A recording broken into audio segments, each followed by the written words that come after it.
Good morning, everybody. Good morning again from all of us in UNANIMA International. My name is Jean Quinn. I'm a daughter of wisdom, and I'm the Executive Director of UNANIMA International. And with Leila, who's online, and Lucy, Sarah, Eliza, and Liana, and also with our executive and board of UNANIMA International that have come from far away to be with us today. You are all very, very welcome. I also want to welcome the working group to end homelessness, and Jimmy is here as the vice chair. They're a very important part of our connection, our collaboration to work towards homelessness, and we're delighted you're able to be with us here today. I also want to remember that today is International Social Justice Day, so it's a very apt day, if you like, to be launching something on homelessness. I also want to start, and I'll probably end, in thanking Baha'i for hosting us with their extraordinary generosity to all of us NGOs all the time, but here today for UNANIMA International. So thank you to them as well. To date, UNANIMA's international research on homelessness, displacement and trauma has enabled us to present the lived experiences of people, especially women, girls and children, directly to decision makers and to give them a place at the table. We are pleased to be launching our third volume in our previously published series of works on the hidden faces of homelessness, with a new updated focus on global insights and pathways forward. This publication endeavours to reflect the current state of homelessness globally, especially as experienced by women, children, girls, and other marginalised groups. It's always a privilege for me to speak on an issue I am passionate about, homelessness, and those with the lived experience of it. I've been working in this sector since 1987, where there were very few integrated services to people who found themselves out of home. I can say the approach has changed since then, with a more integrated and holistic approach in some countries to people experiencing homelessness. However, this is not the case globally, where it is estimated that no less than 150 million people are homeless. This means that approximately 2% of the world's population are living on the street, in temporary accommodation, refugee camps, or in transitory conditions. The United Nations Settlements Programme, UN Habitat, and good friends of ours estimate that about 1.6 billion people, more than 20% of the world's population, live in inadequate housing, and suggest that more than 100 million have no housing at all. It is believed that by 2050, that number will come to 3 billion. Most of my own experiences of journeying with women with the lived experience of homelessness was listening to their stories, rich stories.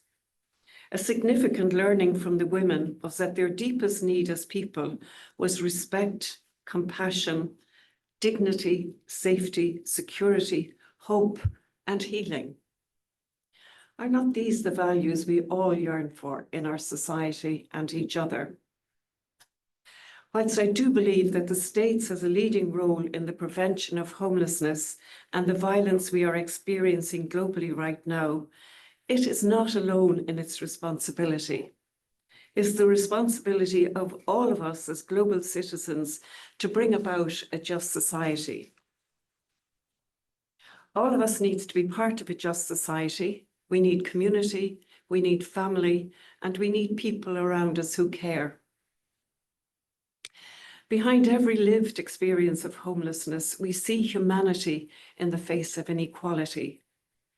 Repeatedly in my travels with UNANIMA International, I have witnessed the resilience and adaptability of women across different countries and contexts. Whilst the personal circumstances led to their lived experience can differ for each person, many of the structural and systemic failures contributing to their homelessness are quite similar, especially in urban environments. We are hoping that our research and advocacy will promote a paradigm shift where homelessness and displacement are not seen as a personal failure, but rather the structural failure and human violations that it is. Here we are in 2025, collectively enduring and witnessing a time of great upheaval, a time in our world where the most vulnerable, women, girls, and children, are suffering the most. United from our shared belief in social justice, we will emerge from this time even more unified and devoted to the task of eliminating homelessness. We as a global community have a duty of care for all people. Adequate housing is a human right, and according to our very good friend, the former United Nations Special Rapporteur on the Right to Adequate Housing, Lilani Farah, and UN Habitat, housing has become the front-line defence against homelessness. The provision of adequate housing and accompanying actions for prevention and in response to family homelessness are essential to the realisation of the United Nations 2030 Agenda and other social, economic and cultural rights and international laws. It's against this backdrop that we at UNANIMA International are releasing the newest publication. By incorporating the latest research and showcasing new insights and perspectives from member states, UN agencies, academics, advocates, grassroots communities, and especially those with lived experience, other stakeholders. The publication provides a multilateral focus on homelessness and its various manifestations, which are often overlooked. The publication also shares policy and advocacy recommendations and provides the resources for creating trauma-informed and context-specific models of support to address the root causes of homelessness. We feel this information can help policymakers and other stakeholders develop best practice and set better standards for people experiencing homelessness. We at UNANIMA International are deeply grateful to the individuals and organisations who share their knowledge and expertise in this publication. We are thrilled to have the opportunity to uplift their experiences and incredible work they do to address homelessness in their communities and around the world, both in the publication and in this event today. Each speaker who will be presenting today contributed to this work that we have here in front of us, and we will be sharing insights based on their articles in the publication. So I hope that this event will be a very informative event from many perspectives, and that it will be a good experience for all of us together. I now pass it over to Liana. Thank you, Jean, and thank you again to all of our panelists and guests who joined us here today. It's great to see a full house in person and online, and it's a privilege to be moderating this event today in recognition of World Day of Social Justice and to launch our new publication titled The Hidden Faces of Homelessness, Global Insights and Pathways Forward. We at UNANIMA International have been working on this publication for about a year now, and it's been really exciting to see how it's evolved over time. On the screen here is an overview of the publication, screenshotted directly from the table of contents. So just to provide that quick overview and context, this publication is split into 4 distinct parts. Part 1 provides a research overview, while Part 2 provides a thematic overview split into 3 sections: homelessness and policymaking at the United Nations, connecting local realities to global solutions; social stigmas and compounding vulnerabilities; homelessness and historically marginalized groups; and intersecting crises, homelessness, and the global challenges of today. Part 3 delves into the country case studies and reviews the experience of homelessness and efforts to address it in Kenya, India, the United States, Ireland, Australia, the Philippines, Canada, and Greece. This section is an update and review of our initial publications on the Hidden Faces of Homelessness, which highlighted homelessness in these countries through the lens of the family. We have returned to these case studies to provide a more comprehensive understanding of the issue of homelessness in these regions. The final part looks at pathways forward with 2 sections: universal social protection, an effective model for addressing homelessness, and looking ahead to the Second World Summit for Social Development. Today, the panel discussion portion of this launch event will include 3 distinct panels, which will parallel the format of the publication and feature, like Jean said, some of the multi-stakeholder experts who contributed to the publication. Lunch will be served following the panels, and apologies to our friends online who can't join us to continue these conversations over food. The first panel, and you can go to the next slide. The first panel will provide an overview of homelessness on the global agenda, with our speakers uplifting and elaborating on their insights in the publication under this section. Clearly, we have an ambitious program here today, so I'd like to kindly remind our panelists to keep their remarks to 5 to 7 minutes. And without further ado, I'll now pass the floor to His Excellency Ambassador Fergal Mythen, Permanent Representative of Ireland to the United Nations. He wasn't able to join us today, so instead he sent us a video of his remarks, which we will play now. And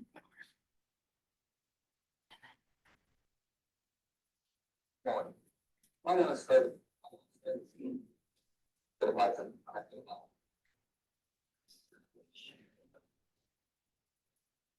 one moment while we get the sound through the computer.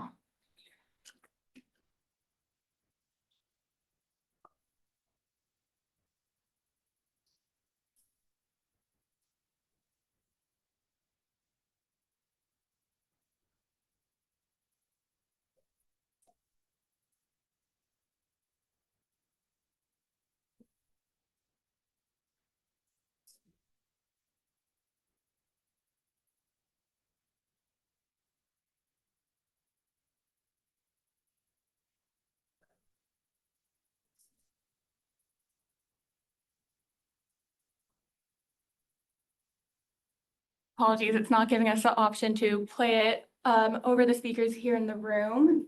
So let's just try to go back to the video and play it.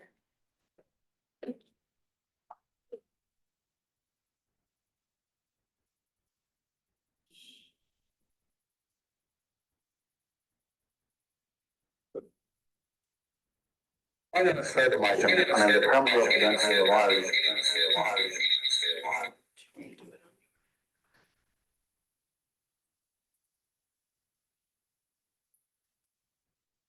Yeah, should I just? Okay, sorry everyone, thanks for bearing with us. Okay. Can you stop sharing?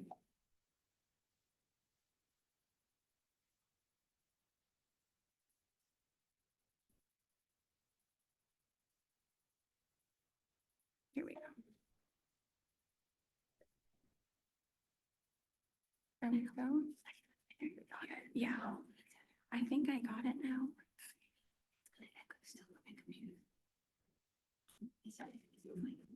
It's gonna come from mine now.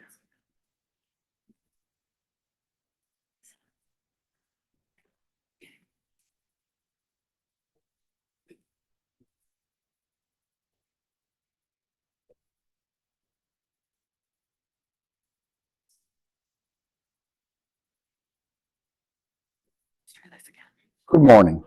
My name is Fergal Mythen, and I'm the Permanent Representative of Ireland to the United Nations. I would like to begin by thanking UNANIMA International for allowing me to contribute to their publication, Hidden Faces of Homelessness, Global Insights and Pathways Forward, and also for inviting me to address today's launch. I'm only sorry that I cannot join you in person.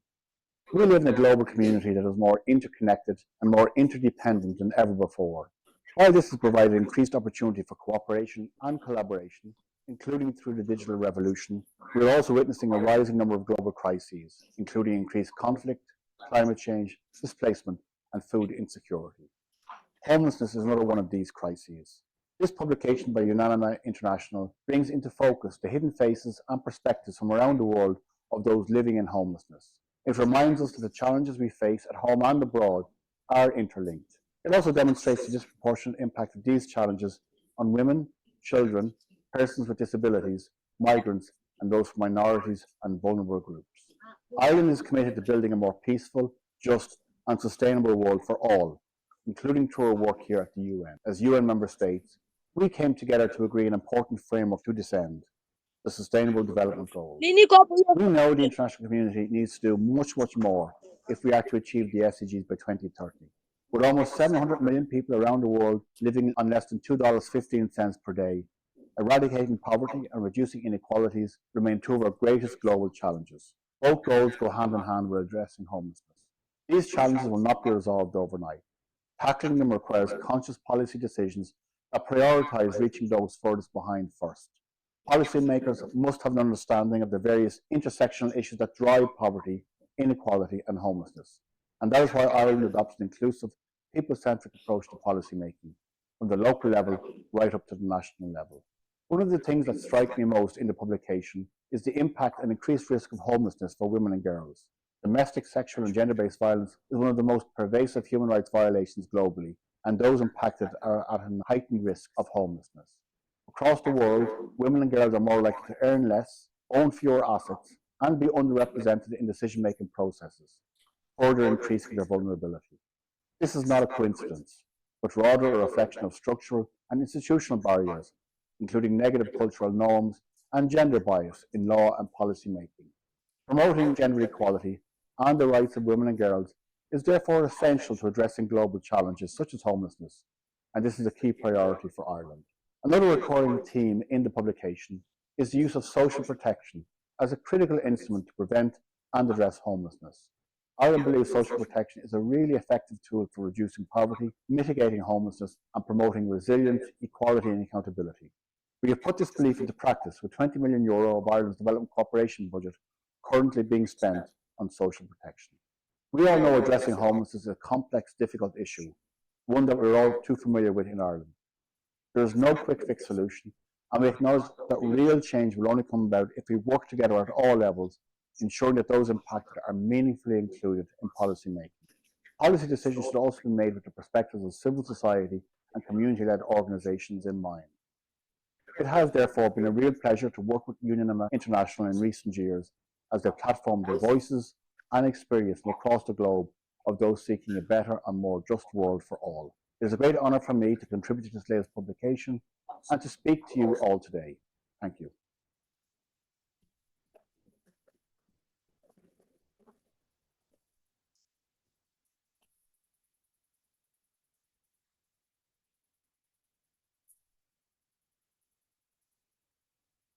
Thank you, and thank you for bearing with us while we figured out the technical difficulties. The ambassador has been a great champion and partner for those experiencing homelessness over the years, so we were really happy he was able to share some insights and the work that Ireland has been doing with us here today, albeit through a video.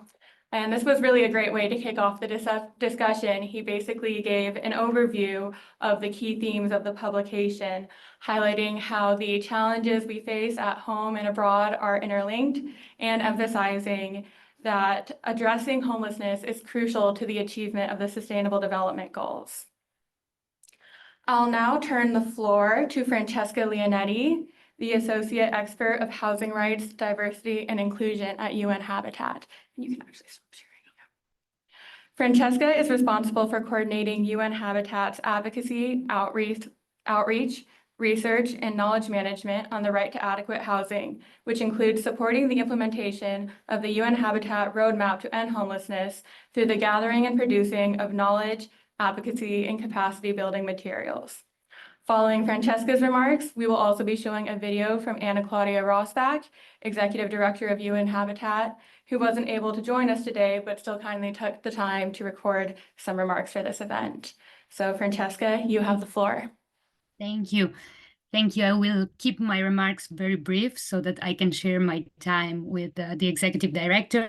I'm also conveying the greetings of our deputy executive director, Mr. Mianar, who is the person who actually authored our contribution in the publication. You will hear more from our executive director of how UN Habitat sees addressing homelessness as central to achieving the Sustainable Development Goals. We have heard already from the ambassador of Ireland. I think we stand all united in this belief that without addressing homelessness, we cannot achieve a sustainable development, and that addressing housing exclusion and deprivations, inequalities, and poverty are central to a new social contract that is what will be discussed this year during the Second World Social Summit. I want to just take some time, first of all, to thank all the people in the room and especially UNANIMA International for their support. It's thanks to your advocacy and your work as well that we have managed to achieve such goals as or such stepstones like the resolution in 2021 that has requested in the General Assembly that has requested the Secretary General to report on global homelessness every 2 years. And I want to underline the fact that during the preparation of the report, the first report for the Secretary General in 2023, we have found many evidence of how data have played a crucial role in advancing an understanding of homelessness that really focuses on the intersection between poverty, inequality, and exclusion. And also in building the case for seeing homelessness as encompassing a wide-ranging of diverse circumstances that require a tailored response and not a one-for-all solution. We have examples from Paris, where the first census carried out by Mayor Hidalgo's office in 2018 has actually found that 12% of the population sleeping on the street were women, rather than the 2% that was previously estimated, through a very intentional, let's say, interview process and participation of people with lived experiences. We have experiences from Brazil, where the first survey in 2008 that was designed by people with lived experiences have found that 71% of people experiencing homelessness in the country were actually employed, but in the informal sector, that 89% were lacking social benefits, and that 25% were lacking identification documents. And these are not just numbers for the sake of numbers, but these kind of data and findings really manage and support a shift in public opinions and also the development of interventions that are tailored to the actual needs of people experiencing homelessness. And once again, I want to underline the fact that these achievements were achieved because the community and people experiencing homelessness were involved in the design of these surveys and these tools. We still face many challenges when it comes to research around homelessness. We know that the research often focuses mostly on Western countries and underrepresent experiences from developing countries, from Sub-Saharan Africa, parts of Asia. We also know that it's still very much focusing on street counts and service users, which are underestimating the number of women, the number of children, the number of minorities that might not feel secure in addressing these services and that conceal themselves when they are on the street, but first of all, do not reach, or often try not to reach the street and remain in unsafe and unsecure circumstances. So just to conclude, one of the most pressing challenges that we are facing, especially in the running up to the 2025 report, is really the invisibility of many forms of homelessness, which means the invisibility of countless people's experiences who are then unrecognized and overlooked in policy responses. And as we prepare for the 2025 SG report, we are very glad that we can count on the wealth of research that this publication gives us and on the work that all of you are doing. So thank you very much. And I'm here to listen and learn.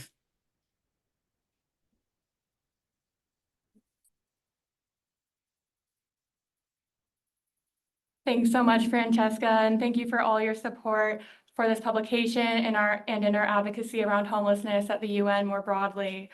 We'll now turn it over to the video from Anna Claudia Rosbach to complement Francesca's remarks and share a bit more about UN Habitat's work to address homelessness. Let's see if we can get it to work smoothly this time.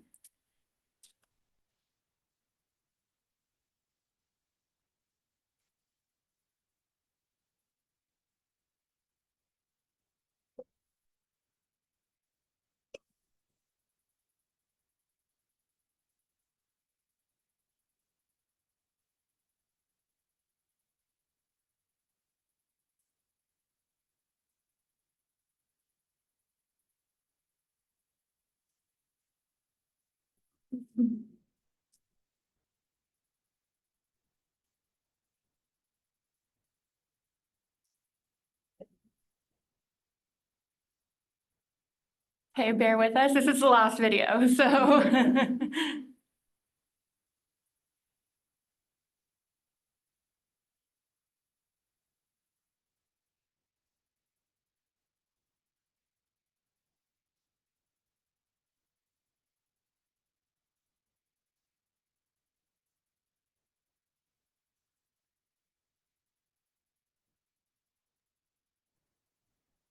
No.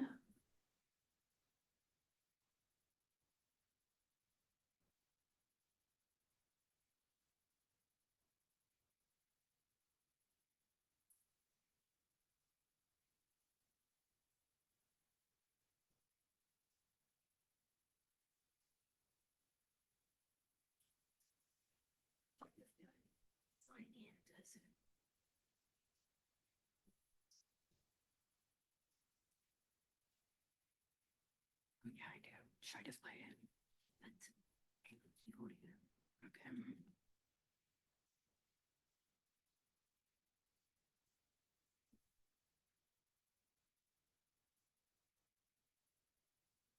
Okay. Okay.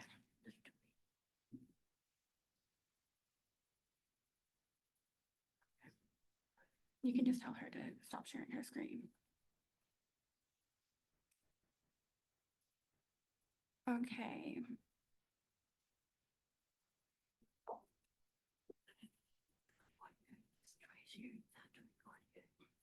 Okay.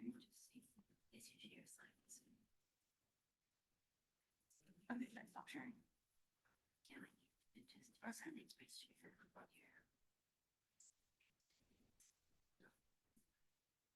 And from area.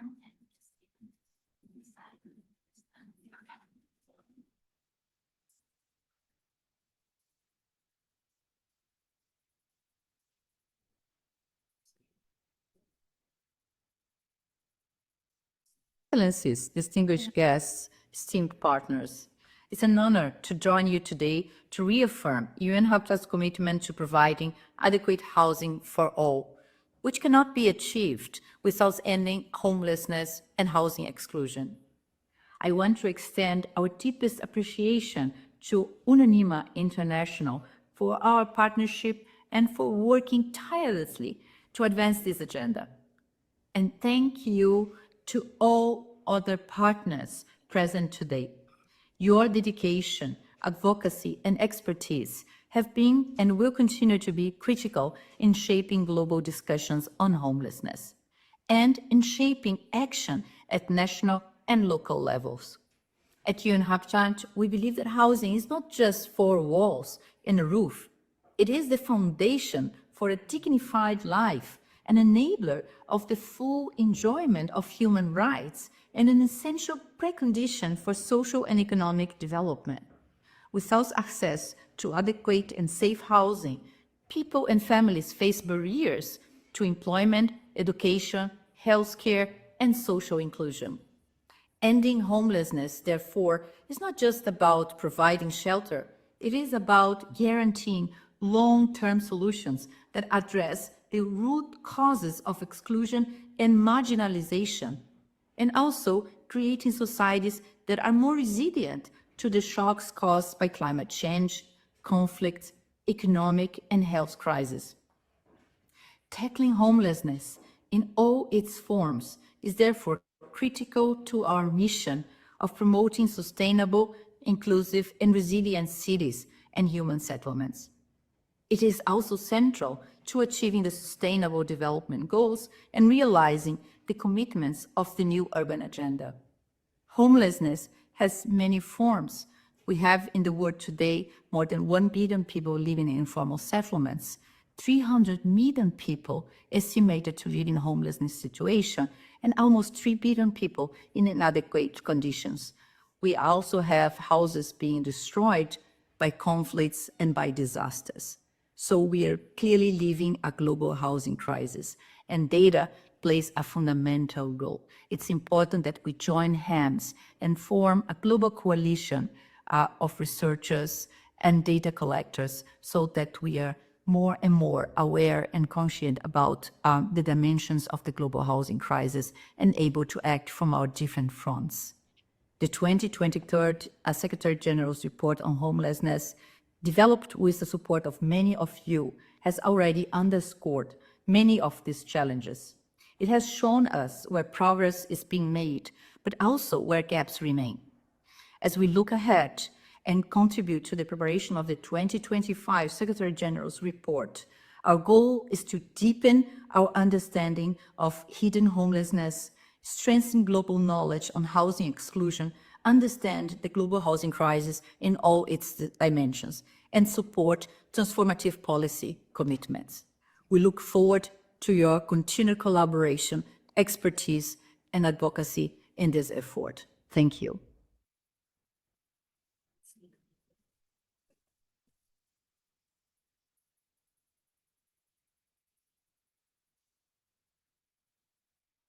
Thank you again to all of our friends at UN Habitat for your incredible partnership over the years. It was only recently that the UN began to acknowledge the interconnected nature of homelessness with climate change, conflict, urban development, rising inequalities, and other pressing global issues.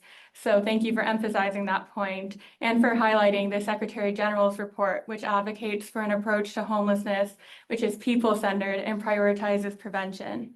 We look forward to future collaboration with UN Habitat, including on the Secretary General's second report on homelessness coming later this year, and to continue building a global coalition, as Ms. Rosbach said, and to keep raising the issue of homelessness into UN spaces. So next up, we'll hear from Latonia Ludford. She is the Canada Project Manager at The Shift. The Shift is an international organization dedicated to ensuring that the right to housing is secured for everyone, led by their global director and former UN Special Rapporteur on the right to adequate housing, Leilani Farha, who is a contributor to the publication. We are very happy to have Latonia here with us today to represent The Shift. And in her role as project manager, Latonia is responsible for overseeing projects centered around supporting and guiding municipal government to develop human rights-based housing strategies. Latonia, you have the floor. Thanks so much. I do have a presentation. Am I able to share my screen? Yes, I am. Okay, perfect. And can everyone see that? Well, hopefully. Okay, awesome. Thank you. And thank you for that introduction. That takes away a lot of the stress from me because I'm not the best at introduction. So, well, with that, I'll just begin the presentation. So many places around the world, it has effectively become illegal to exist in public spaces without a home. Homelessness is, as we know, a global phenomenon that affects both developing and developed countries. Ironically, it often grows alongside economic expansion, creating a paradox because while developing nations are encouraged to strengthen their economies to combat poverty and homelessness, wealthier nations continue to see rising homelessness despite their economic growth. As we know, the right to adequate housing is enshrined in foundational human rights documents, many of which have been ratified by most countries. Yet in practice, homelessness is treated as a crime. Across the world, homeless individuals are criminalized, ticketed, and even imprisoned simply for existing without shelter. While there are many discussions about the causes of homelessness, the root cause is singular, and that's the failure of governments at all levels to uphold the human right to housing. This right obligates states to ensure that everyone has access to adequate, secure housing, regardless of their personal circumstances. Homelessness is a clear violation of international human rights law, and it requires urgent priority action, but not just to house those without shelter, but to review and dismantle laws and policies that perpetuate homelessness. Instead of reinforcing their human rights commitments, however, governments are fueling the very conditions that lead to homelessness, only to then respond with criminalization, punishment, and incarceration. To avoid responsibility, we see governments often resorting to scapegoating, blaming vulnerable populations, people experiencing homelessness, those with addictions or mental health challenges, migrants and refugees. Yet one key actor remains noticeably absent from the blame: investors. We're talking about private equity firms, pension funds, real estate investment trusts that operate behind the scenes, accountable to no one, and protected by governments in ways that families on the brink of homelessness should be. This is the financialization of housing, the missing piece in discussions about homelessness. Governments have actively facilitated this through weak tenant protections, tax incentives for investors, the proliferation of short-term rentals. Instead of regulating financial actors who exacerbate the housing crisis, punish those experiencing homelessness. At the Shift, we're working to hold financial actors accountable and push for stronger government regulations. And there's two pieces of work in particular that we have done. The first is the Shift directives, which are the first ever comprehensive framework, providing governments and investors with guidance to effectively address the financialization of housing in accordance with human rights law. And the second is the investor guideline, which is a roadmap for integrating human rights considerations into real estate investment strategies to show that smart investment and human rights can coexist. Now in Canada, efforts focus on addressing the symptoms of homelessness rather than its root causes. And this isn't surprising because we tend to focus on immediate visible problems rather than the less obvious systemic factors. Homelessness has reshaped the landscape of cities across the globe. Parks, which were once vibrant green spaces, are now serving as outdoor shelters. Transit stations, once bustling hubs for commuters, now serve as makeshift warming centers. And the ever-busy downtown cores are now lined with individuals seeking refuge in cardboard boxes. And policymakers tend to respond to this by addressing public complaints about visible homelessness, rather than the policies and actors driving the crisis. All the smokescreen, financial institutions exploit housing for profit, treating homes as commodities rather than basic human rights. We know that global crises intersect at the city level, reinforcing and intensifying each other. Climate change, unaffordable housing, migration, and homelessness are deeply interconnected. This convergence, however, disproportionately affects low-income families. As you see on the screen, more people are residing in informal settlements, which are often in high-risk areas, exposing residents to climate-induced disasters such as floods, hurricanes, and wildfires. By 2050, 68% of the world's population will live in cities, with 90% of urban growth concentrated in Asia and Africa, regions already home to 80% of informal settlements and ill-equipped for rapid migration. At the same time, climate disasters displace 21.5 million people annually, making climate change the leading driver of internal displacement in the past decade. This intersection perpetuates cycles of poverty and homelessness across generations, not just for migrants, but for low-income families globally. We find that the most effective strategies for tackling homelessness and housing access share key elements. For the sake of time, I'm just going to highlight two. The first is shifting the narrative. So those experiencing homelessness are not passive recipients of aid or criminals. They're active agents with skills and contributions to offer. That means the policies that we use need to move away from a needs-based, deficiency-focused approach to one that recognizes and leverages their potential. And the second is housing audits, because many cities claim that they lack housing stock, yet vacant units do exist. So conducting audits to identify and repurpose these spaces is a far more effective solution than costly new construction projects. I just want to briefly mention what some cities are doing to address housing access for those in need. But now that I see I'm running out of time, I'll just speak about one really quickly. So Leeds in the UK is facing a social housing crisis with 25,000 people on the city's wait list, but only 4,500 units available annually.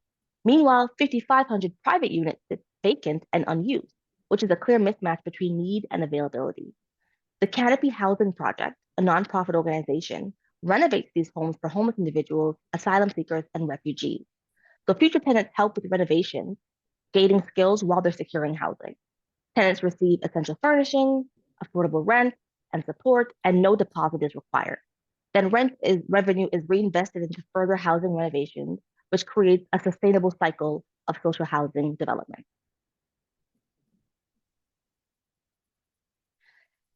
So to conclude, ending homelessness requires shifting from crisis response to systemic change. Decriminalization is key. Treating unhoused people with dignity and respect must be the foundation of any meaningful solution. Housing is a human right, not a commodity, so those without homes deserve the same respect and recognition as everyone else. But I also continues to grow in scale and complexity, both domestically and internationally. Yet the tools that we use to address it have remained largely unchanged. Meaningful solutions require a dedicated body focused solely on homelessness. While the UN plays a vital role in advancing the right to housing, homelessness, especially at this scale, demands focused attention.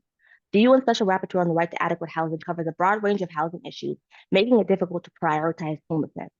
But given the magnitude of this crisis, the UN could consider appointing a dedicated representative, perhaps within the Secretary General's office, to lead global efforts. So for example, a special representative on homelessness that could work with states across the globe to highlight this issue and address discrimination against homeless people and help states develop actions to combat homelessness effectively by 2030. Thank you so much.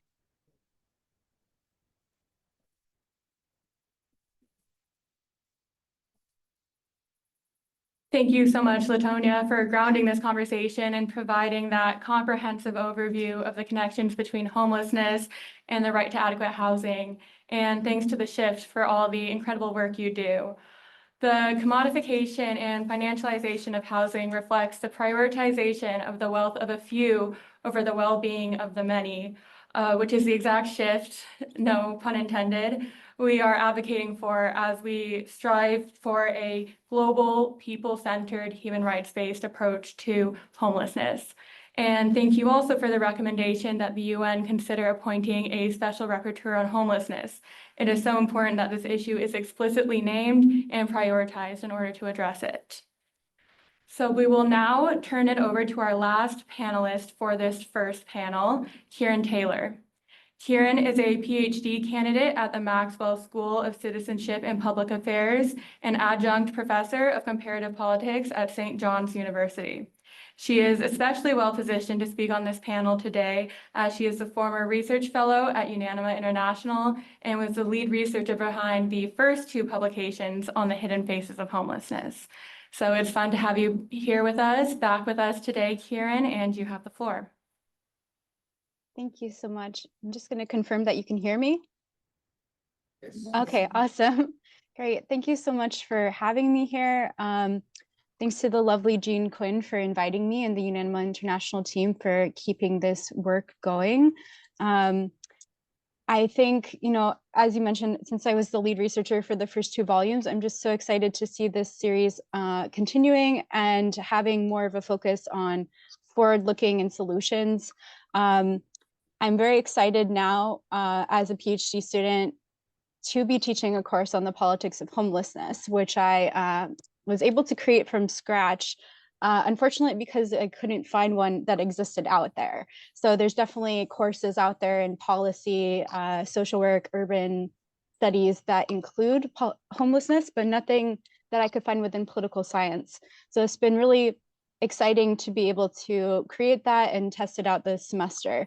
So I had a student ask me just the other day, would it really be possible to end homelessness in the way that the UN General Assembly's new resolution had highlighted, right? So we see in ARES 76-133, inclusive policies and programs to address homelessness, including in the aftermath of COVID-19, all of these guidelines for how we can work towards ending it. And, you know, to the student, to her credit, she had so many good points. You know, according to the resolution, we have to address gender discrimination, all sorts of dynamics between groups within a society, international dynamics in order to solve homelessness, right? And so empirically, we've also seen it worsening in many places, even since it finally got into the agenda in 2020 at that infamous CSUCD, right? Or famous CSUCD. So I said to her, you know, I obviously want to be hopeful, and I think I really genuinely am, because we're in a better position now than ever to coordinate ending homelessness.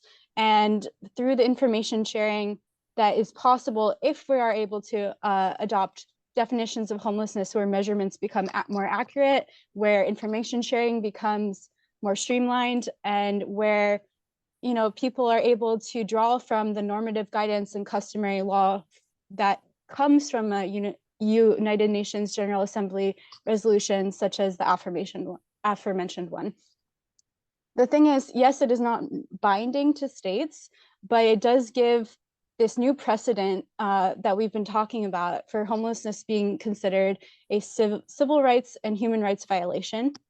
And I think we're just in a better place than ever, but we have to continue mobilizing. So I'm so happy to see that the civil society declaration of this year still mentions homelessness, and that there's still the working group to end homelessness that are still have tireless efforts, and all these grassroots movements as well.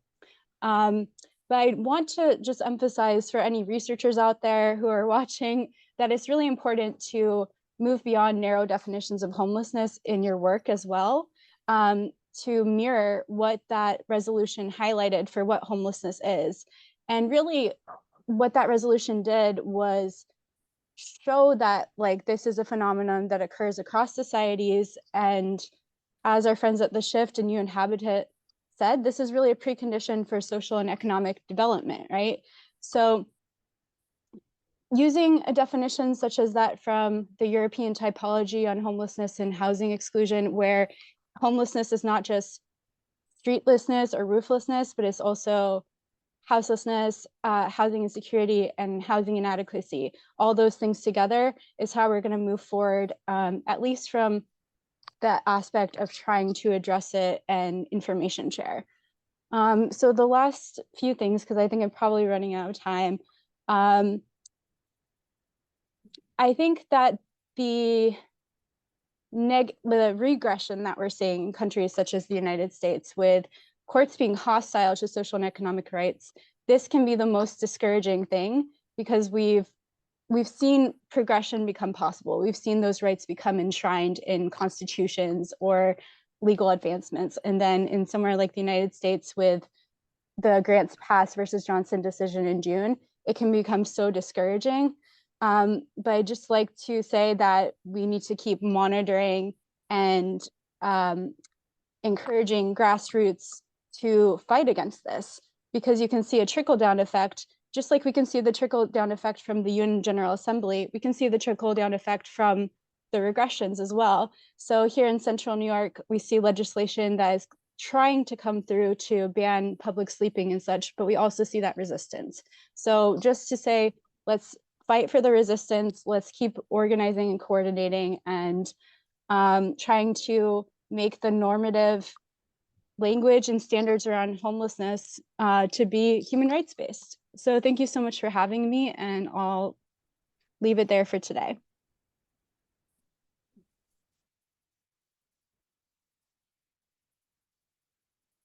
Thank you so much, Kieran, and thank you for highlighting the two resolutions on homelessness, which UNANIMA International advocated for in collaboration with many of those who are on Zoom today. And it's great to hear that you're continuing your work on homelessness and, you know, teaching future generations. It's part of that paradigm shift and shift in public perspective that we really have been working towards. And as you said, now the goal is to keep this momentum moving forward into the future, especially towards more ambitious UN resolutions to address homelessness. And thank you to all of our panelists thus far for your insights and for contributing to the publication. You can share that slide now. And sorry, we got a little ahead of ourselves earlier sharing this slide. But we will now move on to our second panel, which will highlight global insights from some of those who contributed to the country case study section of the publication. Each of these speakers come from the grassroots with diverse backgrounds and perspectives. And through their remarks, they will highlight both the unique manifestations of homelessness in different contexts and the cross-cutting issues that transcend borders and other social boundaries. First up, we have Jane Anyango, a grassroots activist living and working in the Kibera slums in Nairobi, Kenya, and founder and executive director of Polycom Girls. Jane has a long career of peace building, mobilizing, providing direct service, and amplifying the voices of women and girls living in slum communities at the global level. Jane, you have the floor. Yeah, thank you so much, and hi to everyone. I'm very happy to be part of this conversation. In fact, when I was approached to share my input on this publication, I was very happy because mostly it's very hard to include the voices of people who have lived experience when it comes to different issues affecting us in our different communities. So as it has been mentioned, I have been in Kibera slums for over 30 years, though I was born in a rural community back in western part of Kenya. And my life in the slums has taught me a lot. I've seen the real face of homelessness. I've seen more than 10 members of a family sharing a roof, just a 10 by 10 room, so long as they have a roof over their heads. I've seen women who came into the slums strong enough to do their work. People live there, rural communities for different reasons. And mostly women who come into the slums are women who have had very tough experience in the past, maybe dispossessed, women who are widowed, maybe women who don't have children, and they've just been sent away from their families, and now they will just want a place where they can survive. They come in strong and they're able to do millennial jobs, but later as they age, they are not able to do the tough chores. Then they are left as beggars. And the houses, the people call them shanties, people call them all those negative names. They are owned by people and they are paid for. So these senior women, at the end of the day, in their old ages, they are not able to get proper shelter. They really have to beg, or at times they are out on the streets, which is really sad. We have seen cases where children who are doing their homework outside, the public lighting, because there is no room in their house where they can even do their homework. And remember that these are children who are competing with children in private schools to get scholarships or even to get to better schools. So it is really unfortunate that is in this time and era, we still have these kind of struggles in our communities. If you go to our different informal settlements, we don't even have washrooms. Yes, there are roofs. Yes, there are houses where people can live, but they're not really habitable.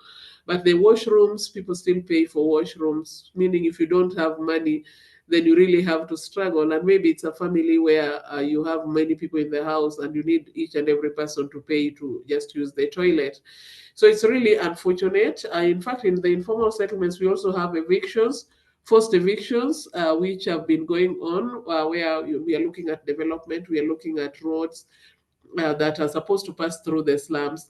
And so we have people who end up losing their homes, these forced evictions, and they end up on the streets. It's really unfortunate that, as we are talking about the sustainable development goals, when we are talking about SDG 11, which most of our countries have signed up to, then it is, and yet they don't look at the welfare of their citizens. I know in Kenya we have this big housing project that is going on right now, which the common people don't even understand what is happening, because in our living setup, we still have the rural and the urban living setups. So when it is money that is deducted from everybody for houses to be constructed, and at the end of the day, they are going to be sold, then it means that the right people will not be able to get them. In our Kibera slums, we have seen slum upgrading, where the government tried to give people decent housing, but because the people are not involved in planning processes, there are people who actually went back into the slums from the decanting sites. So their houses were demolished and they were registered for houses, but the decanting site did not have the setup where they live the way they are supposed to live. In the slums, people live from hand to mouth, but the setup that was there, many people, it was like the shopping site. We didn't have people who were selling food, the food vendors outside where people would buy their food. So it wasn't their living styles. So most of them ended up going back into their communities. So right now, as an organization, we are promoting a lot of intergenerational conversations where we are listening to the senior people. What was there before? What can we celebrate? Can we add our voice? How can we get our voices to be heard in these various platforms? We have also hosted, we call it the Urban Thinkers Campus under the World Urban Campaign, where we have been able to bring different actors together just to listen to the realities on the ground. You know, you can get people in Kenya, yes, you can get so many people within our different cities, but they never go into the slums. They read what is happening in the slums from the books. They look at the TV stories, but they don't come in and see how people are living. At times, I talk about the life in the slums where people are, so long as you have the roof, you look for the door or just whatever is going to cover your house. So long as you are able to have that shelter, you're able to have a roof over your head and you're not rained on. So I think we should up our game, the donor community, our governments. We should just listen to what is, the reality on the ground. I think where we are right now, the grassroots are empowered enough to speak for themselves. The grassroots are empowered enough to go to platforms and be able to present their issues. So let's get reality. Let's get what works for the people and how we can reduce homelessness, because if you're having 10 children in a house, and then at the end of the day, they are growing, they are becoming adults at the end of, and they don't have money, or they are not able to rent their own houses, then it means that we are just increasing the number of street families in most of our cities. So I'm just calling upon everyone, as we look at this publication, let us also talk about solutions, and let us also talk about how we can engage governments to talk to the truth, to bring reality to the people. Even if it's changing one life at a time, it is appreciated.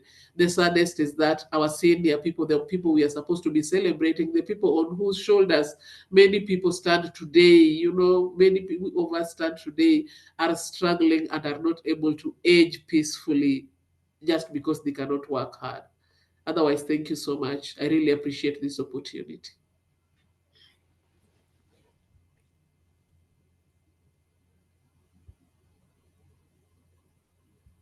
Thank you so much, Jane, for bringing your insights on the realities and lived experiences of those experiencing hidden homelessness to this conversation. I think your remarks really exemplified the idea that a home, adequate shelter is more than just four walls, and all people have the right to live in conditions which respect and uphold their human rights. If you attended any of UNANIMA International's Commission for Social Development events last week, you'll have seen that we included some other girls, representatives from Polycom Girls, and during the Civil Society Forum during the commission, we also had Anne, who is the managing director of Polycom Girls, speak, and that's something that we at UNANIMA International have been really working towards, to uplift those perspectives and those lived experiences. And Gina and I had the opportunity to visit Polycom Girls in Nairobi last year, and we were really impressed by the work that Jane and the Polycom Girls organization does to promote holistic well-being and empowerment for the women and girls living in Kibera. So thank you very much. Next up, we have Dr. Indu Prakash Singh. He's the facilitator at City Makers Mission International, based in New Delhi, India. Indu is a human rights defender, activist, author, feminist, TEDx speaker, and practitioner with 45 years of experience in the development sector. Indu, you have the floor. First of all, a big thank you to all of you for inviting me here and for including my paper in the book publication as well. I need to also thank Institute of Global Homelessness Chicago and International Journal of Homelessness, Milan Kothari and other friends for telling me about the international work that goes on. We have been working for over 25 years in India. And I can tell you that, the work that we have done here, and I think the friends that are doing across the world, I think I can see Kiran here. I know Julia is there. I think it's a hello to all of them. There are lots of friends around here, and there are new people that I'm also seeing here. So we'll be friends for sure. The issue really is that, while we have got 400 plus shelters in Delhi, we have shelters for homeless people across the country. We are petitioners in Supreme Court of India on the homeless matter, because of which shelters for the homeless has come across around the cities of this country. But I think the issue really is that, which I want to bring up front, that there's a lot of upsurge in India and in the world, as well as the Supreme Court of US, where I think the homeless are being criminalized. Like we had a Supreme Court judge who on 12th of January, sorry, this was 12th of February this month, who called homeless parasites. Well, I have a book. We call them city makers. They are not parasites. They have made city with sweat and labor, and they have every right to the city. All the UN conventions, covenants, declarations, and the Constitution of India belongs to them. So why is it the so erudite judges of Supreme Courts of India, US, and other countries don't see what we see? So it's a real struggle of, I would say, perception, that we on the ground see what's the real fight is. So I want to just say here that if all had housing in the world, there would be no one homeless.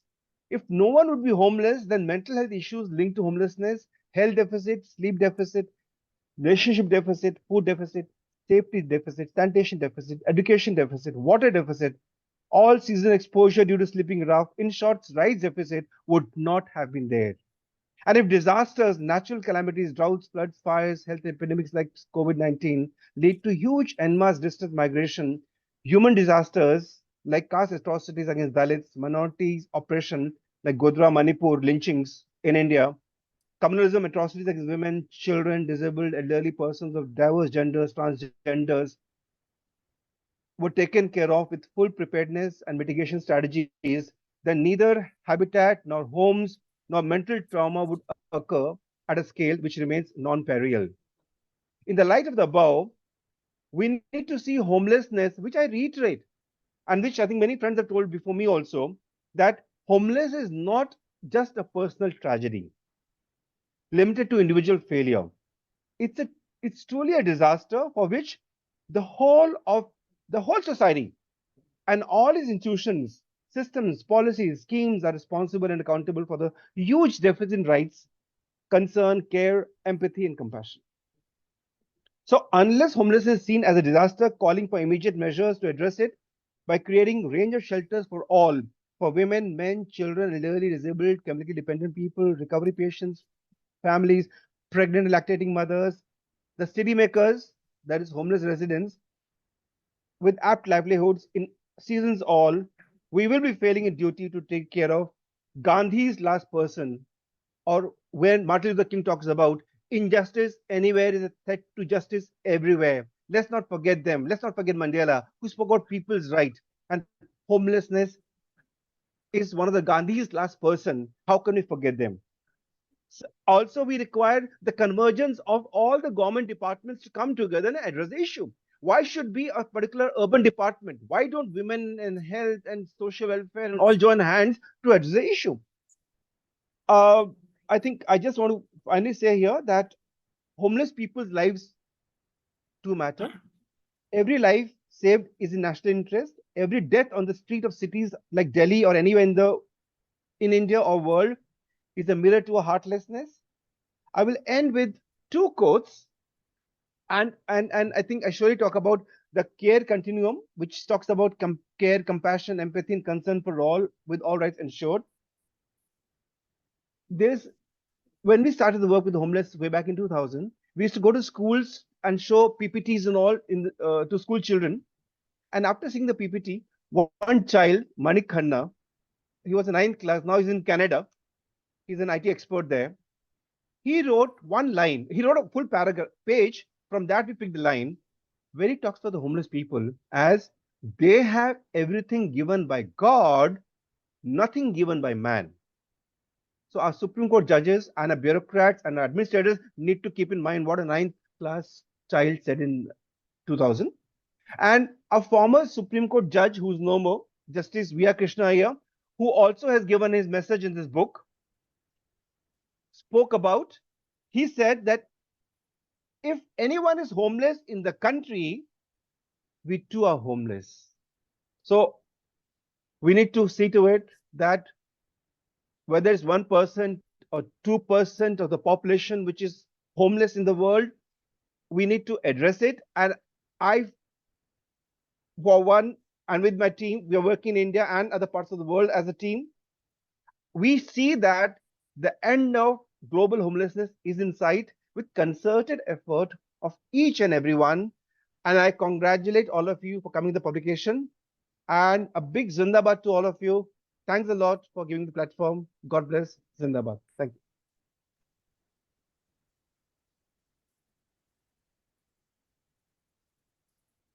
Thanks so much, Indu, for your remarks and highlighting how homelessness intersects with so many of the other challenges people face all over the world. And thank you for all your support and dedication to fostering compassion for those experiencing homelessness. Indu was responsible for connecting us with many of the contributors who wrote articles under the chapter on India, and it's been a real pleasure working with you and your colleagues in India. Now we'll hear from Donald Whitehead. He is the Executive Director of the National Coalition for the Homeless in the U.S., which is the oldest and largest national homeless advocacy organization in the U.S. He is also the co-founder of Racial Equity Partners, a consulting firm that helps organizations address systemic racism and promote diversity, equity, and inclusion.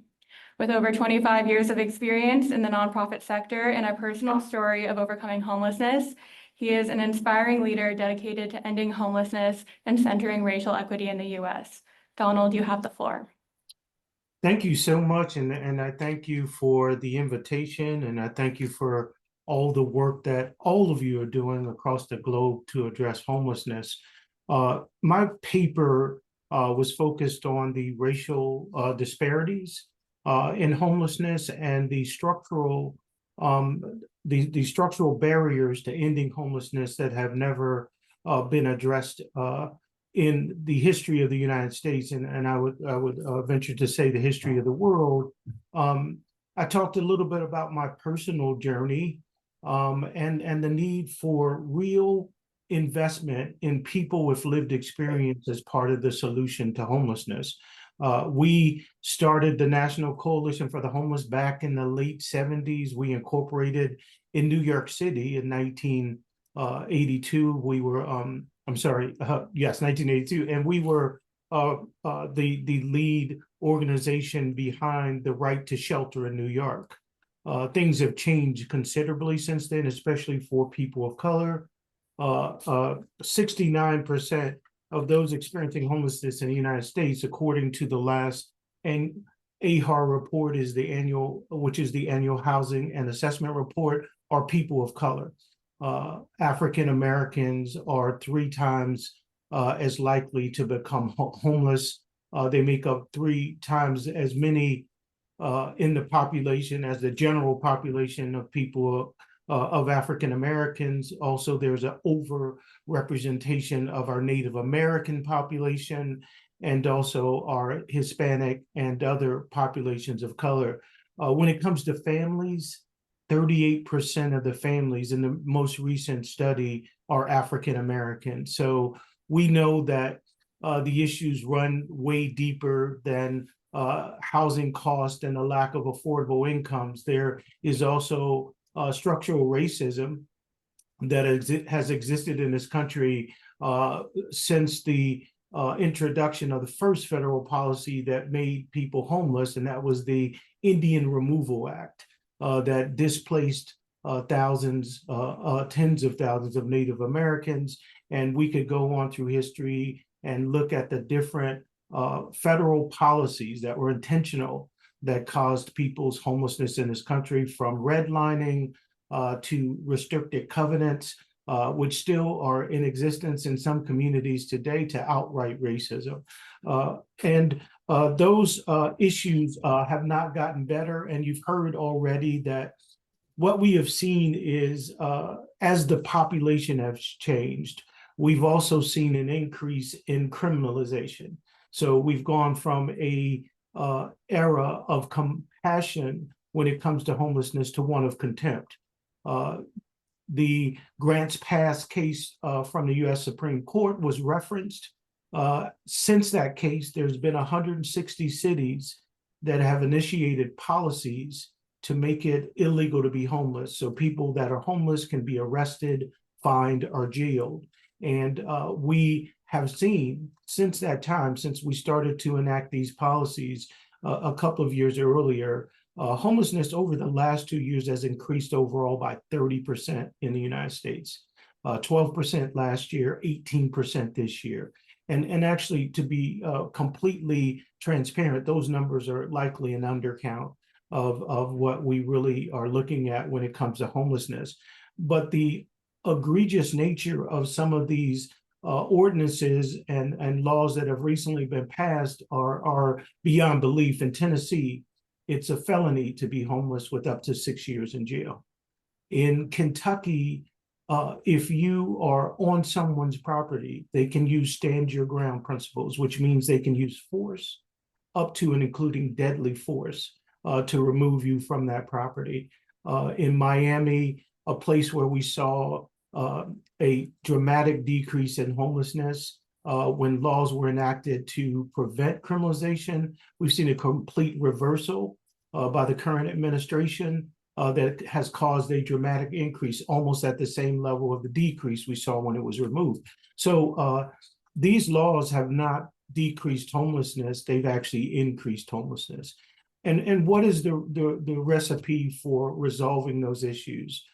We believe, and I believe this fully from the bottom of my heart, that we have to involve people experiencing homelessness in a true mobilization to end homelessness. Now, when we were able to get dramatic increases in resources for people experiencing homelessness, it came through grassroots organizing and direct action. I am a full believer that we need to go back to that same kind of action if we're going to end homelessness in the United States and across the world. We can't sit back and write to congressmen or other elected officials or do sign-on letters. We have to get into the streets and actually move this issue like we've moved other issues in this country. And it actually is of paramount importance now because we have a new administration who is in the process, as we speak, of eliminating much of the personnel and resources at the Department of Housing and Urban Development, which is the agency that is most responsible for homelessness. There is, as of last week, a projected 50% decrease in staff and an 80% decrease in the department that is most responsible for homelessness. We also have data-driven results in programs like the Permanent Supportive Housing Program. That program is actually set to be discontinued, although it has a 90% success rate. So we're fighting some dramatic headwinds. The idea that that program should be dissolved is from a group of hedge fund investors called the Cicero Institute and others. They're not the only ones, but these are millionaires that will benefit from people being placed in institutions and jails. And so we have to fight back. We have to make sure that we are actually organizing, and we've started that. We created a process called the Bring America Home campaign. Our theory of change is rooted in Maslow's hierarchy of needs. We believe we need to create a sense of belonging and move to self-actualization through organizing. And so we have started that organizing effort in the South. Last week, we were in Austin, Texas, the home of the Cicero Institute at the State House, and we'll continue to do that. So this isn't a passive resistance that's needed to end homelessness. We need each and every person who truly believes in the issue that housing is a fundamental right in this country. We need you with us, whatever country you're in, whatever place you're in, whatever role you occupy. It is very, very important that we go back to the early 80s when we drafted and passed the McKinney-Vento Act, still the primary source of funding after all this time. This is the fourth period of homelessness in the United States. There's been 4 distinct periods. This is the longest of those periods. And the only way we can end it is with dramatic federal investment. And we won't be able to do that without the power of organizing. Frederick Douglass said to us that power concedes nothing without protest. It never has, and it never will. So I hope you'll join me in that. And I thank you for highlighting the issue of homelessness, especially among families. We have to change the narrative. This isn't just people with mental health or substance abuse. There are those people in the homeless population, but they're not there because of those issues. They're there because we don't have the systems in place to take care of their urgent needs. And also, we never see families and children and those other hidden faces when people are talking about the issue of homelessness. So I hope you'll join me in our organizing efforts. And I thank you again for all the work you do. I thank you for the opportunity to be here. And we will end homelessness in the United States. And I hope you'll join us in that effort.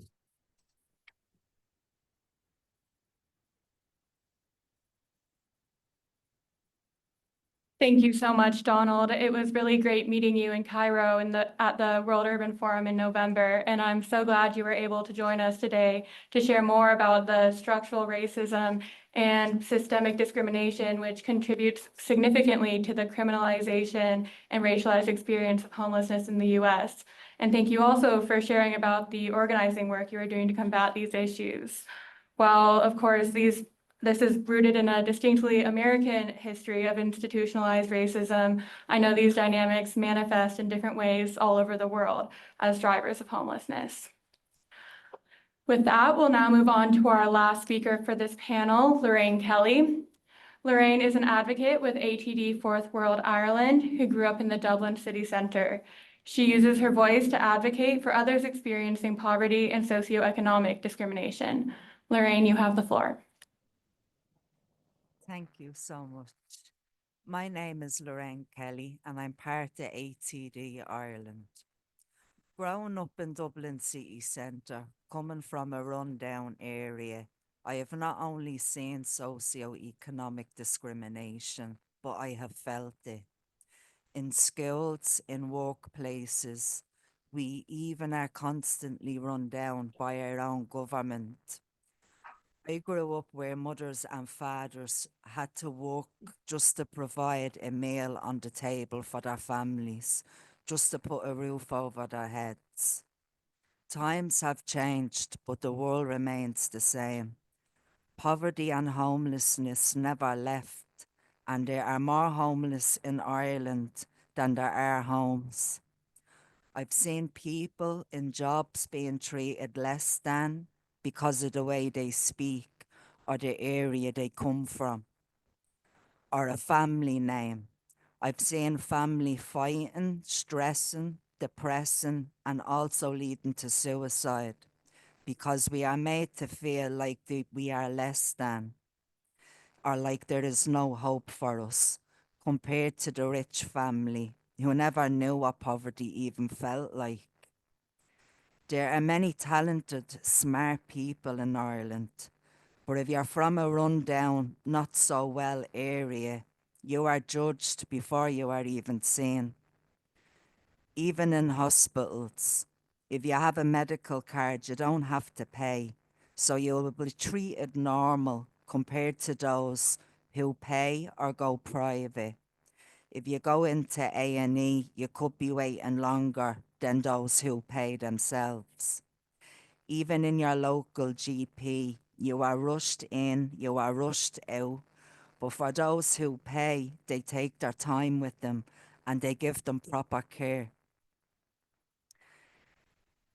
Our government has the money to change this, but the lack of effort from our government makes it hard for us to escape socio-economic discrimination.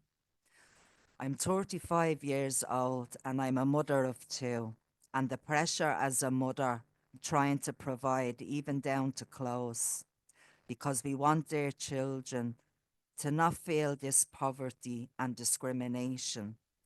I pray my children or anyone's children don't have to face these brick walls in time to come, but I will continue to break the walls down, even if it takes one brick at a time.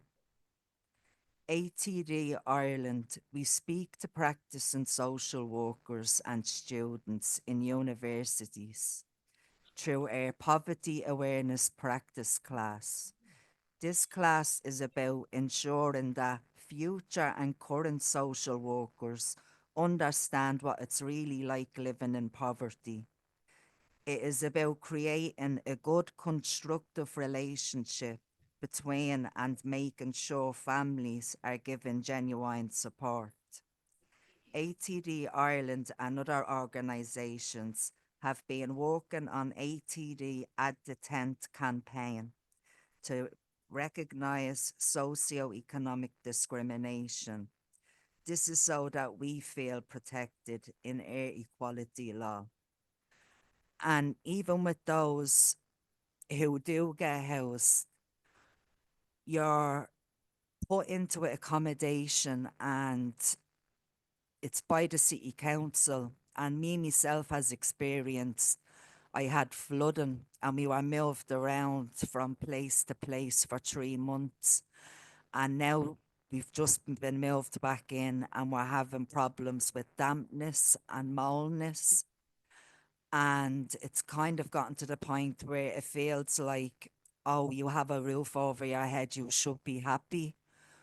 But there are many more families around the Dublin city centre that are living in homes that are not supposed to be suitable to be lived in.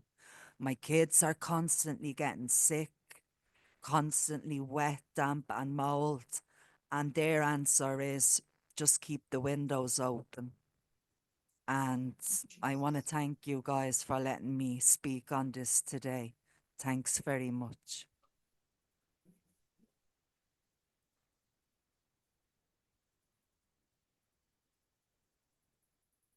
Thank you so much. Thank you so much, Lorraine, and thank you for speaking out on your experiences with discrimination and exclusion. I think your remarks really highlighted the hidden nature of homelessness that we've been talking a lot about today, and really reflected how social exclusion can lead to poverty, and poverty can lead to social exclusion, making it really difficult to break the cycle of poverty and homelessness. And as has been emphasized repeatedly today, it's really through your engagement and your work that we will be able to develop strategies to really address these issues. So thank you so much for joining us. We'll now transition to our final panel, which will highlight pathways forward to address the root causes and best support those experiencing homelessness.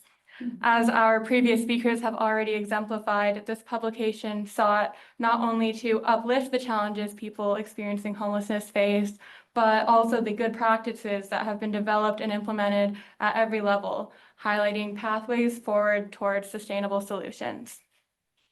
So first up, we have Dr. Jamie Harding, who's the Associate Professor in Criminology and Sociology at Northumbria University, and Dr. Adele Irving, who is the Senior Lecturer in Policing at Salford University. Jamie and Adele co-wrote an article in the publication under the chapter on mental health and trauma. And in fact, we reached out to them after coming across some excellent articles they previously co-authored on the need to address trauma to end homelessness. Both specialize in homelessness research and have done extensive work on mental health, social exclusion, and opportunities for intervention. Jamie and Adele, you have the floor. Thank you very much. And I'm going to speak briefly about the findings from a piece of research before Adele moves on to talk about the practical implications and the policy implications, the initiatives that have risen from that. it's great to be here speaking to you. We'll completely accept everything that's been said about the structural factors that drive homelessness, and the fact that we concentrated in our survey on some more individual experiences doesn't for a second take away the relevance of those structural factors that bear down on people who are homeless. We worked in partnership for this research with a wonderful NGO called Oasis Community Housing Association, who asked us to look at the experiences of their service users, particularly in relation to trauma. And so we conducted a survey that 115 of their service users completed, and most of those people were either homeless or at risk of homelessness. And we found that over 90% of those people who were using Oasis's services who had been homeless or were homeless at risk of homelessness, over 90% had experienced trauma. And for many, well, for approximately half, they said they'd experienced that trauma at least 5 times or for an extended period. So very prolonged, significant experiences of trauma. And that was particularly common among women. They are more likely than men to say that they'd experienced trauma for those prolonged periods or those repeated incidents of trauma. Now, the trauma could happen at all stages of the life course. There's been a lot of focus on childhood trauma, but in fact, we found that trauma was even more likely to have occurred in adolescence and in adulthood. Although, of course, many people experienced homelessness, trauma, sadly, at every stage of the life course, all 3 of those stages. When we looked at what the nature of that trauma was, we were very careful about the questions that we asked. We didn't want to invoke any more difficult memories than we had to, but we did ask people a bit about the nature of the trauma, and the most likely form that trauma took was violence and or sexual assault. And that was followed by family bereavement as the most common sources of trauma. And when we looked at what the impact of that trauma had been, we found that the trauma had significantly affected the lives of the people who are homeless or threatened with at risk of homelessness, and as well as their housing situation being affected by the trauma. We found that there was a whole range of factors that had become more difficult. The most common one was that 90% said that their trauma, their experience of trauma, had led to mental health or emotional difficulties. And that was more common among women than men. A range of factors that women said, a range of effects that women said were more likely to affect them than men did. And as I say, mental health or emotional difficulties were among those. Among the men, trauma is more likely to have led to offending and to substance misuse, but among the women, a whole range of factors that sort of affected their social functioning and their mental health were particularly common. So that's a very quick view of the main findings of our survey of Oasis's services users that very strongly reinforce the relationship between trauma and homelessness and highlighted the extent of that trauma, the nature of that trauma, particularly for women. And now I'm going to pass over to Adele to talk through some of the implications of our findings. That's great. Thanks very much, Jamie. And thanks very much, everybody, for the opportunity to be here. Just to echo what Jamie said, it really is a privilege to be at this event, and I absolutely endorse everything that has been said so far. So it's really great to see the work that everyone's doing. But yeah, just to add, I'm just going to say a little bit now about the links between trauma and homelessness, and then what we see is key to some of the pathways forward in terms of work in this area. Now, our research certainly added to the evidence base that exists already around the relationship between trauma and homelessness.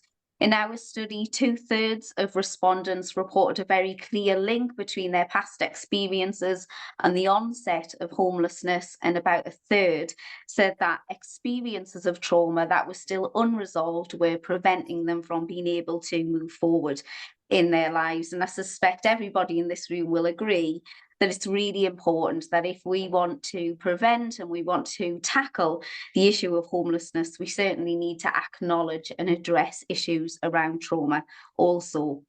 So the question then becomes, well, actually, how do we do this? And I guess for us, there are 3 key important aspects to any pathway forward here. I think the first is that those who have experienced particularly severe or complex trauma are able to access specialist mental health support. Certainly in our study and other programs, such as the UK's Fulfilling Lives programme, which was a big sort of 8-year initiative with lots of research and evaluation behind it, the benefits and the positive outcomes that result from this are very clear. We know, though, that there is not as many sort of positive success stories in this area as there should be, because of a whole range of personal and systemic barriers to access to specialist services. But certainly good practice in this respect, things that are happening in the UK are things like enlisting the support of service navigators and peer mentors to help give people the confidence and the sort of practical support needed to book and attend and navigate appointments. In the UK, we've had something of a step change in terms of public health and sort of clinical excellence guidance around those with addictions being able to access specialist mental health support, though the issue of kind of dual diagnosis remains a sort of a bit of an area of challenge at the moment. Other good practice is really around the commissioning and the provision of mental health support services within homelessness services, not just within the kind of mainstream healthcare system. And of course, this is really about enabling access, making access easier for individuals. And lastly, you've got the training of non-clinical support workers to do some early preparatory work with those who are accessing homelessness services to help them to be more ready to engage with specialist support. A second key aspect in terms of pathways forward for us is about organisations embracing the principles of trauma-informed care. So it's about professionals having an understanding and awareness of the likely prevalence of trauma amongst those that they're working with, and how trauma can manifest in terms of a range of different behaviours. Working with service users to create a sense of physical and psychological security, and also supporting people to regain some sort of sense of control over their lives, particularly through the sort of giving of choice. And this was really important in our study. So those who felt that organisations were embracing these principles absolutely reported more positive experiences of engagement and outcomes. Now, following our study, Homeless Link, which is a national umbrella organisation for homelessness charities in England, led on the development of a trauma-informed framework, and this was published just at the very end of 2024. The framework essentially is a list of questions, and it's where questions that organisations can ask themselves in order to really sort of self-assess how trauma-informed they are, and in doing so, identify ways to improve. And the framework does provide a sort of a range of examples of very sort of tangible things that organisations can do to become more trauma-informed. So it's certainly worth looking at that. And then picking up on our findings in relation to gender, for example, the recognition that some groups have particularly complex and unique experiences of trauma, which will impact on things like their notion of safety and control. So for women, it might mean, for example, commission of female-only drop-in services, hostels, housing first schemes, and so on. And then quickly, just lastly, the third sort of key aspect of a pathway forward for us is a whole systems approach. So we know that many individuals who have experienced homelessness and trauma experience a range of other disadvantages and will be working with a range of services. So it's important that all services working with them adopt a trauma-informed approach where possible. It can't just fall on homelessness services. So this is about a whole range of services receiving training around trauma. It's about continuing to develop those common assessment tools, frameworks, and data sharing agreements, and so on. And certainly we are kind of moving forward in the UK around that. Certainly the criminal justice system is embracing these principles, but there's still quite a lot of work to be done. Okay, so for the interest of time, I will leave it there, but thanks again, everyone, on behalf of Jamie and I.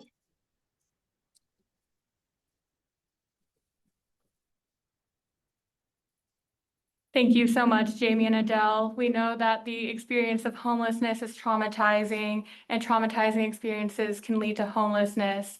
So UNANIMA International has long studied the intersection of homelessness and trauma, and it is fundamental to our advocacy that support for those experiencing homelessness needs to be trauma-informed and specialized to people's needs. And so thank you for all your work around this topic and for uplifting this area.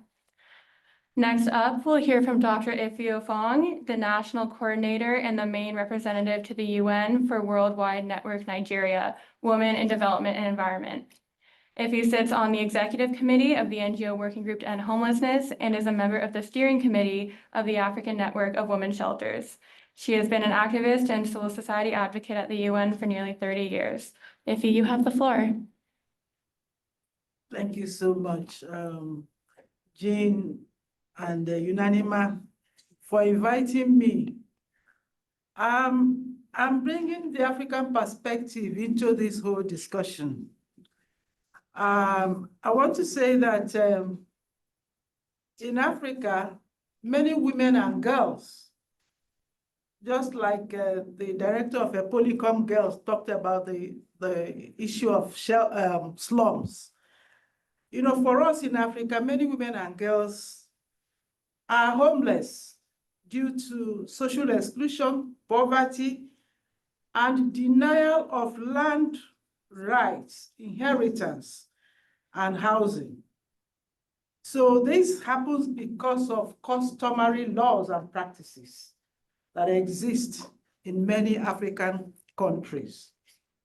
So when you look at the intersection between gender equality, land rights, and homelessness, for us in Africa, the issue of land is critical. Yes, gender equality exists. Gender inequality exists in many, many countries in Africa. And that is what is driving the traditional resistance to women's rights to land, women's right to property, you know, women's right to inheritance. It's the traditional practices. So we must note that access to land, housing, and tenure security is fundamental for women to realize their human rights.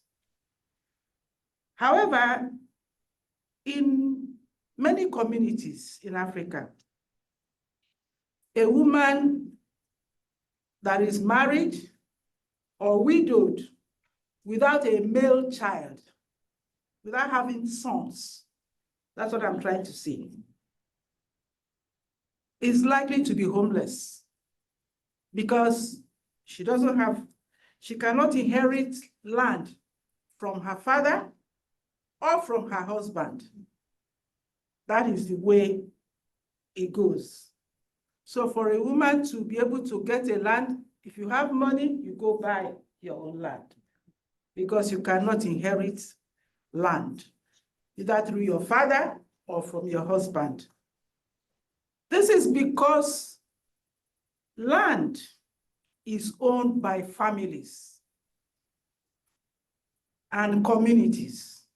And because of the patrilineal system we run in most communities, there are a few matrilineal systems, but majority of Africa, you have patrilineal systems where inheritance goes to you from the father, but it goes to only the male children.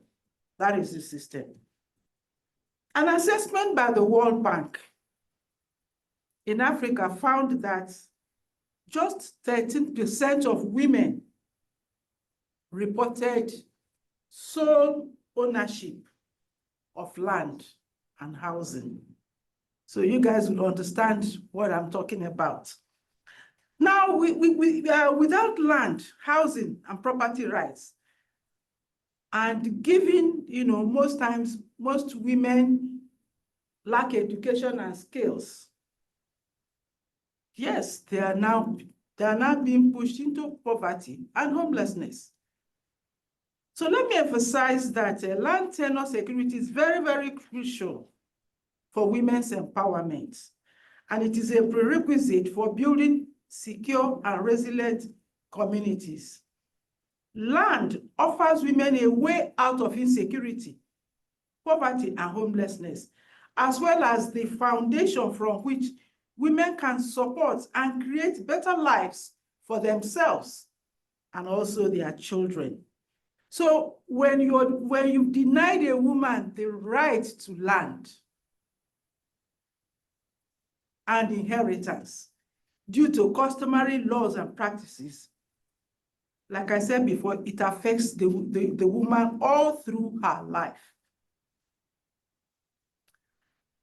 So I want us to briefly look at some conventions, protocols, treaties, just a few of them. Of course, we all know about the Beijing Declaration and Platform for Action, which was adopted by 189 member states, including Africa states. Yes, they also adopted Beijing Platform of Action. And yet, this situation is there. Now, if we also look at the SDGs, of course, the 2015 SDGs, of course, many of them also adopted it. Now, let's look at the Article 18 of the African Protocol to the African Charter on Human and People's Rights and the Rights of Women in Africa. This protocol calls on member states, all the member states of Africa, to eliminate every discrimination against women and to ensure the protection of the rights of women as stipulated in international declarations and conventions. Similarly, Article 2 talks about the elimination of discrimination against women. African states committed to taking corrective and positive action in those areas where discrimination exists against women. They also committed to supporting the local, national, regional, and continental initiatives directed at eradicating all forms of discrimination against women. Time would fail me to talk about the New Urban Agenda, which was held in Quito in 2016. They were there, and they also adopted that. Now, again, time will fail me to talk about the Universal Declaration of Human Rights of 1948 that says that everyone has a right to a standard of living adequate for the health and well-being of herself and her family. Now, let's even look at the most recent one, which is the agreed conclusion of the 66th session of the Commission on the Status of Women. If you look at that resolution, again, like I said, they were present in this commission. And this resolution, which is in section 48F, talked about identifying and eliminating all forms of discrimination against women and girls in relation to women tenure security and access to ownership and control over land and other forms of property, inheritance, just to ensure that women and girls have access to justice and accountability for violation of their rights. So it is very critical that many African countries, if not all of them, have national constitution. If not all of them, I'm sure at least 99 points, they have national constitution. They have laws and even administrative mechanisms who should protect and ensure women's rights. I will talk about all the treaties that they have signed on to. But despite all these treaties, these laws, these protocols, the discrimination and denial of rights have continued to throw women and girls into homelessness because of non-adherence to these conventions. Let me emphasize here that having a secured place to live is one of the fundamental elements for human dignity, physical and mental health, and overall quality of life and development. So this is what happens when you talk about homelessness in Africa. As you can see, it's slightly different from what you guys have in the global north. You must be able to own land and you should be able to build your own house, or you have enough money to buy a house. So what is the way forward? First, it is important that all relevant stakeholders, including civil society organizations, member states, and the UN, should continue to raise awareness on this issue of homelessness and work to address the root cause or causes or drivers of homelessness. And more importantly, to prevent homelessness from happening, ab initio. And even when it happens, it should be just for a very short period of time. Number two, we need to engage in aggressive advocacy campaigns with member states and the African Union, international development agencies, and also the UN agencies, and even the private sector, on the intersection between gender equality, land rights, and homelessness, because there's an intersection between, this. Again, in policy design and program intervention, it is important to include all the stakeholders, including those who are experiencing homelessness. And this should be done at the beginning of the process, not at the end. Then again, all stakeholders should be recognized as partners, not shutting some people out and telling us this is a closed door discussion. All the partners, all the stakeholders should be in the room to discuss this issue of homelessness. Then we need to activate policies and legal framework already in place to protect women's right to land and housing. Like I said, there are numerous conventions, protocols, treaties that they have signed on to. We need to activate this. There should be further sensitization and enforcement of gender equality laws or protocols, women's right to land and inheritance in order to end homelessness among women in Africa. We also need to work with community and village leaders to dismantle those customary laws and practices that push women into homelessness. I've been advocating that there should be some kind of punishment for those who violate women's right to land, because this will serve as a deterrent to others. Then we're also saying that there's an urgent need to develop and implement civil society monitoring and evaluation mechanism on women's land right violations within the region. And I believe this one also applies to other regions of the world.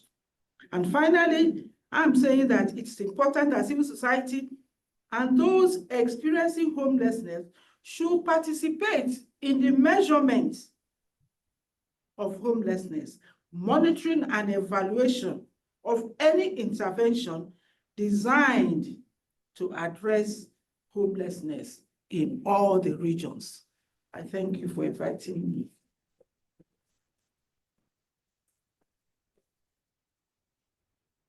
Thank you, Dr. Iffy, for highlighting that intersection of gender equality, land rights, and homelessness in the African context. And thank you for highlighting all the international conventions and declarations and resolutions which speak to and support this topic and remind member states of their commitments. And apologies, everyone, that we're going a bit over time. So thank you for hanging in there and sticking around. So we will now move on to Raquel Tibaldi. Raquel is a social protection advisor at Save the Children UK and a PhD candidate at the United Nations University in Innovation, Economics, and Governance for Development. At Save the Children, she supports country offices projects on child-sensitive social protection and contributes to research and advocacy at the global movement level. Raquel, you have the floor. Thank you so much. I hope you can hear me well. Let me know if not. Thank you first to the UNANIMA team for the invitation. I'm very happy to close this panel and sharing some key insights from the chapter I co-wrote with Sarah Sabri on urbanization and the role of child-sensitive social protection. So we know that childhood is increasingly an urban experience, and by 2030, children are expected to be the majority of urban residents living in inadequate housing in developing countries. We also know that poverty in childhood is not just about lacking money. It affects multiple dimensions, such as access to education, healthcare, nutrition, and safe housing. The long-term effects of childhood poverty are also devastating, leading to poorer health and education outcomes, as well as lower lifetime earnings.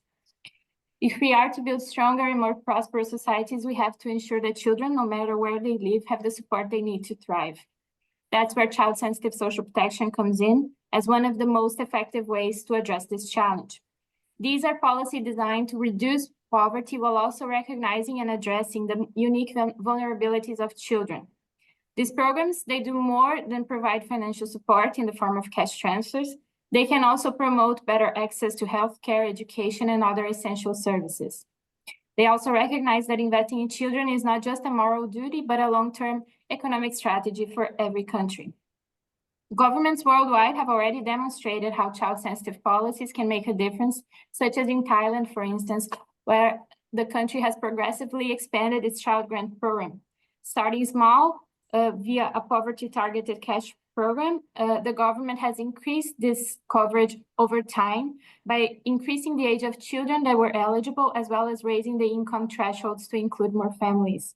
This shows how policies can evolve over time to increase that universality.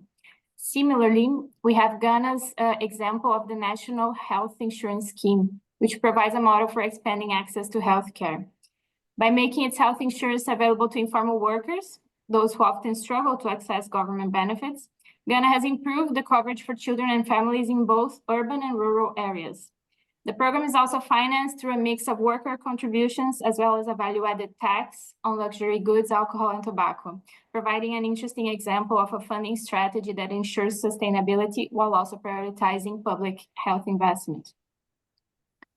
From the COVID-19 pandemic, we also had some interesting examples because it forced governments to rethink how they deliver social assistance, particularly in cities where large numbers of people work in the informal economy.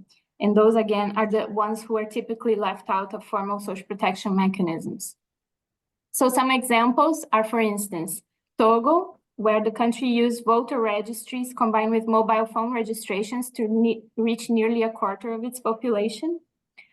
Also, Guatemala, the country used electricity consumption data to identify low-income households, ensuring that those struggling were receiving the support, emergency support in the case of COVID pandemic, and also the Democratic Republic of Congo, that use satellite images to map poverty at the street level, helping to identify and assist families living in informal settlements.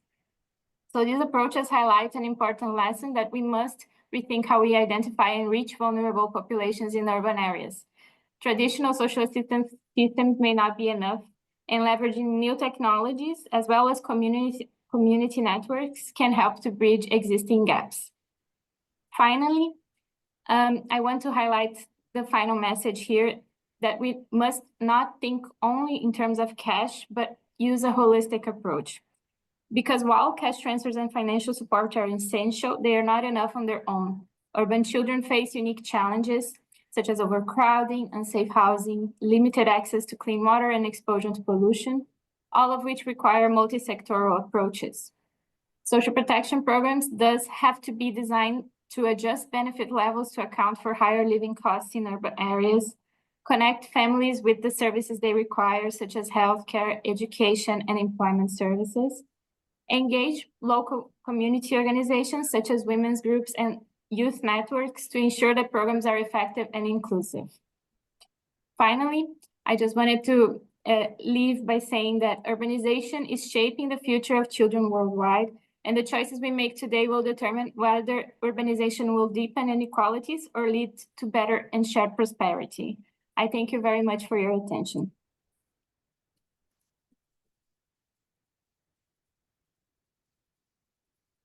Thank you so much, Raquel, for highlighting the unique vulnerabilities of children and how child-sensitive social protection systems invest in not only children, but building sustainable and resilient communities for generations to come. So thank you to you and Sarah for your contribution to the publication.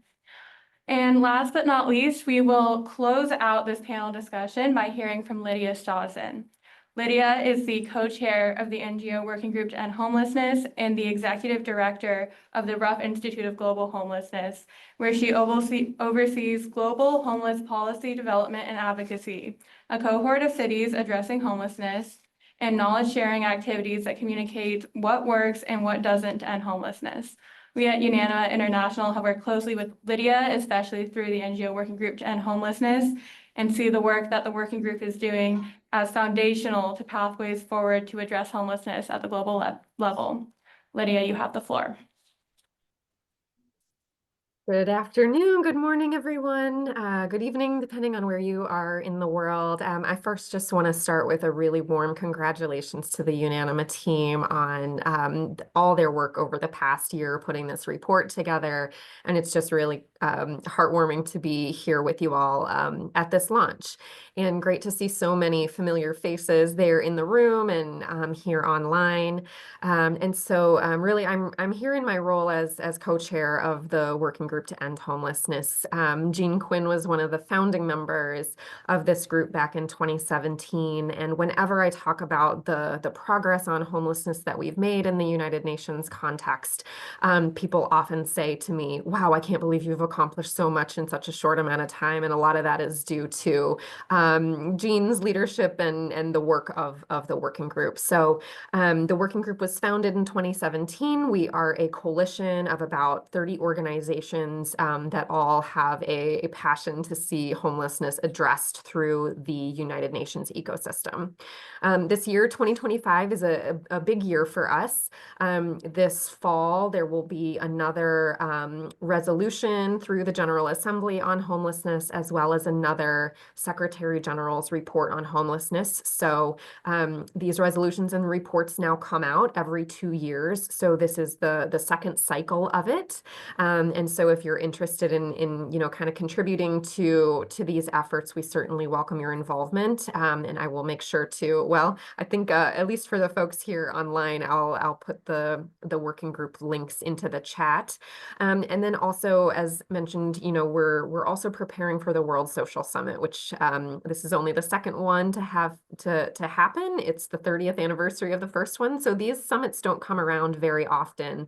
And so our working group is really focused on talking to member states, talking to UN agencies, and doing whatever we can to get homelessness explicitly included in the conversations surrounding the World Social Summit, because we really firmly believe if it's not, explicitly addressed in these documents, it's much harder for there to be concrete action to end homelessness on the part of the member states. So we're very focused as a group. We work hard and we get a lot accomplished. So I just want to talk very, very briefly about some of the highlights that we are talking with member states about.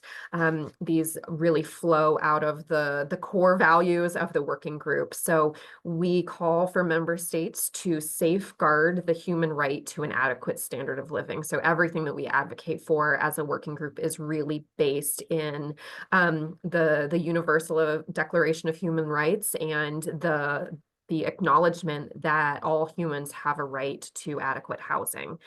So all of our conversations, begin with that, the recognition of housing as our human right. We ask member states to ensure that homelessness is explicitly included in any conversations around poverty, around sustainable development goals. Again, it has been a huge issue that's present in all corners of the world that has not been present historically in conversations at the UN. So we ask for their leadership in including that as a topic of conversation. We ask that they recognize that homelessness takes many forms. Homelessness is not just people living on the streets. It's also people living in temporary and crisis accommodation. It is also people living in inadequate and insecure housing. And we need the definition of homelessness to be broad and inclusive and recognize these different forms that it takes if we're going to be able to make real progress on the issue together.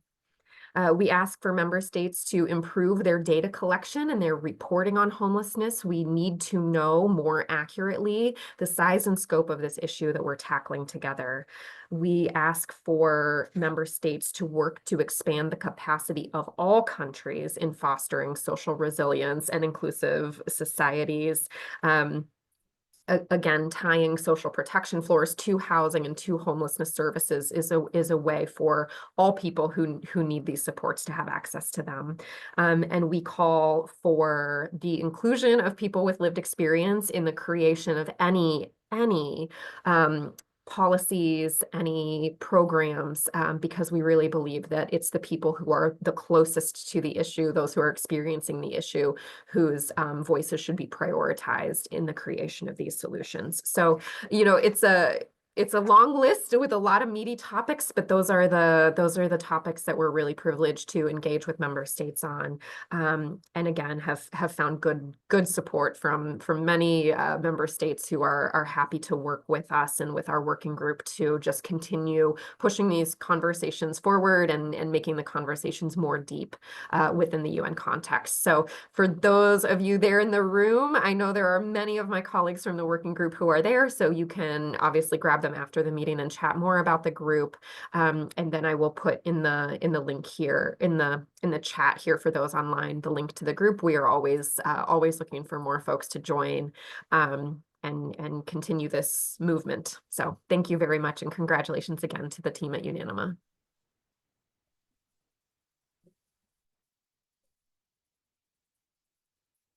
Thanks, Lydia, and thank you to all the members of the NGO Working Group to End Homelessness, Jean included, of course, for all the work you've been doing to really uplift the issue of homelessness at the UN.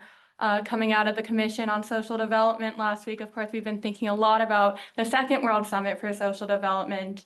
By recognizing homelessness as a standalone issue and a symptom of broader systemic and societal exclusion, the summit can pave the path towards a more sustainable, equitable, and just future that the UN has long promised to uphold.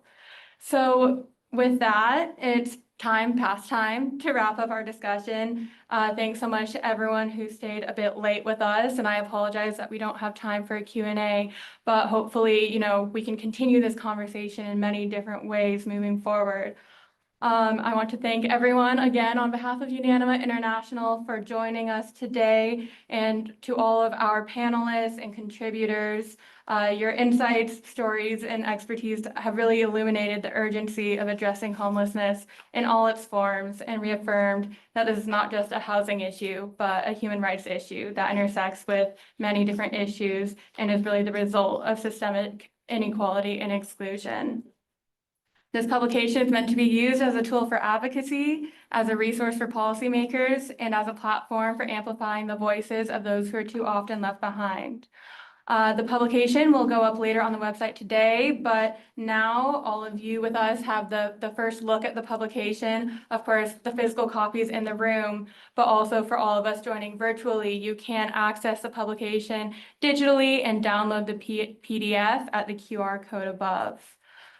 So thank you so much for being a part of this important conversation. And for all your engagement and support. We'll now break for lunch for those in person. We have catering from Eat Offbeat, which serves meals from around the world that are conceived, prepared, and delivered by refugees who now call New York home. So thank you again, and we hope that those online can join us in the future at some point. Thank you.